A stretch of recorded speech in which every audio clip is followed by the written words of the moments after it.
Hello viewers, let's find all the record of transaction history you made on JazzCash like bill payment record or other payments receipts you made and also see the amounts of money you received on JazzCash in full detail. And now click on JazzCash app.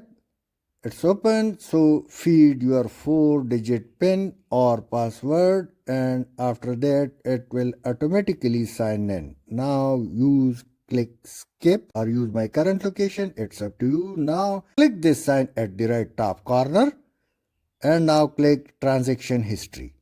After this you will see this interface.